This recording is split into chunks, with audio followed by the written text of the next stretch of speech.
และเนื่องในมือนี้เป็นเทศกาลกุเวียดกุจีนเนาะเฮาจะมาแจกอั่งเปาพนักงานกัน แต่ต้องมีกติกาคือเลขท้ายเงิน3ตัวเลขท้ายจะเป็นแบบนี้ แต่แอดได้มาเขียนสลับเป็น397เฮาไปเบิ่งกันว่าพนักงานคนใดจะสลับเลขให้ถูกต้องถ้าไผให้ถูกเอาไปเลย มีทั้งหมด5ซองมาเบิ่งกันว่าสิท้ายถึงหมดทุกคนบ่อ่ะมาเริ่มกับไปทำอีกได้แก้วคิดว่าแมนเล็กอย่างอย่างบ่ถือเวทต้องกันไหม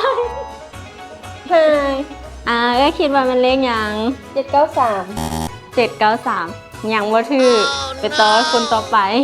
มาต่อคนที่4เนาะคิดว่าแมนเล็กอย่าง3793อย่างบ่ถือคิดว่าแมนเล็กอย่าง397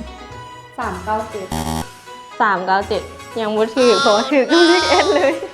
และมาต่อกันคือแผนกที่2คือแผนกบริการมาเบิ่งกันว่าห้องนี้สิมีคนโชคดีได้อั่งเปาไปบ่อายคิดว่าเลขอยู่ในหนึ่งเงินนี้มันเลขหยัง937หมานอเมซอนเด้อ ส่วน2 จอ และเมื่อเราได้ผู้โชคดีผู้ที่1ไปแล้วเนาะเราก็มาต่อใบที่2กันเลย เลขที่ถูกต้องแมนอันนี้เลย2 3 4แต่ว่าแอดมาเขียนสลับคือ3 2 4มาเบิ่งกันว่าไผสิเป็นคนที่ทายถูกคือว่าแมนเลขหยัง243จ้ายังโมเมนต์ผู้โชคดีเนาะไปต่อกันถึงกันนะให้น้องเลือกว่าในนี้สิแมนเลขหยังถ้าเลือกถูกเอาเงินไปเลย